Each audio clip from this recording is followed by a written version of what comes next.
कसे आहात? मजेत ना? चला तर आज आपण एक असा पाठ्यघटक अभ्यासणार आहोत जो अगदी आपल्या जवळचा आहे, आपल्या घरातलाच. ते कसं काय? तुम्ही मला विचाराल हे कसं काय शक्य आहे?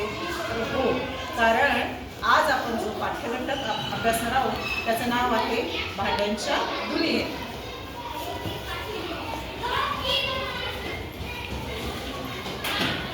आपल्या पाठाचं नाव आहे भांड्यांच्या दुनियेत.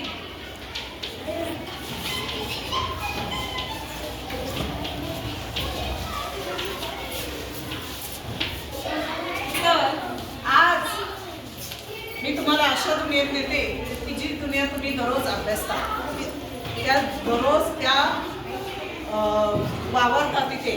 बघा, जेवण करताना तुम्ही कशाचा वापर करता? सांगा तर मला, कोणी सांगेल का? उत्तर द्या.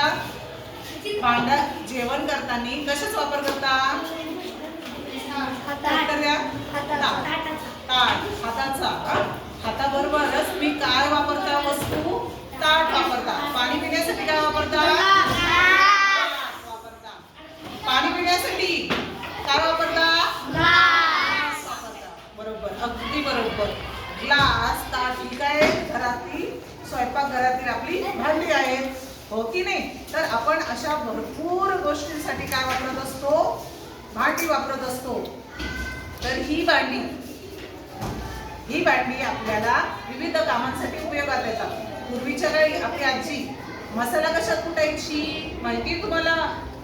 मसाला कुटण्यासाठी किंवा धान्य दळण्यासाठी काय वापरलं जायचं? गिरणी असायची का तेव्हा? तर तेव्हा काय असायचं सांगाल कोणी? खलबत्ता. खलबत्त्यामध्ये काय दळलं जायचं? मसाला दळला जायचा, मसाला कुटला जायचा, हो की नाही? तर या खलबत्त्याचा उपयोग आपण मसाला दळण्यासाठी करायचो. आणि तुम्हाला धान्य दळण्यासाठी काय वापर केला जायचा माहिती तुम्हाला? काय म्हणायचं त्या साहित्याला? काय म्हणतात? सांगाल कोणी?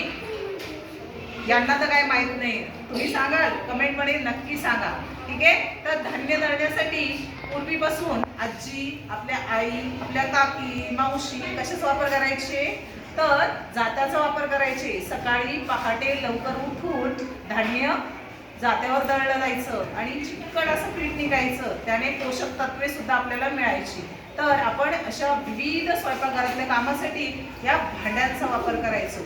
तर मला सांगा, आपल्या घरामध्ये मिरची दळण्यासाठी हल्ली काय वापरते आई? काय वापरते? मिरची दळण्यासाठी, शेंगदाणे दळण्यासाठी, मसाला काढण्यासाठी काय वापरते आई? कोणत्या यंत्राचा वापर केला जातो? मिक्सर.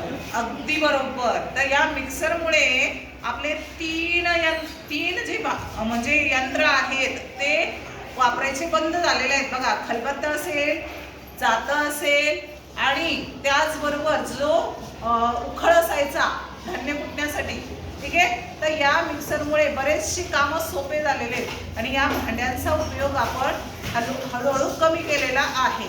तर आज आपण बघितला हा पाठ भांड्यांची दुनिया, याच्यातले काही प्रश्न आपण अभ्यासले. धन्यवाद.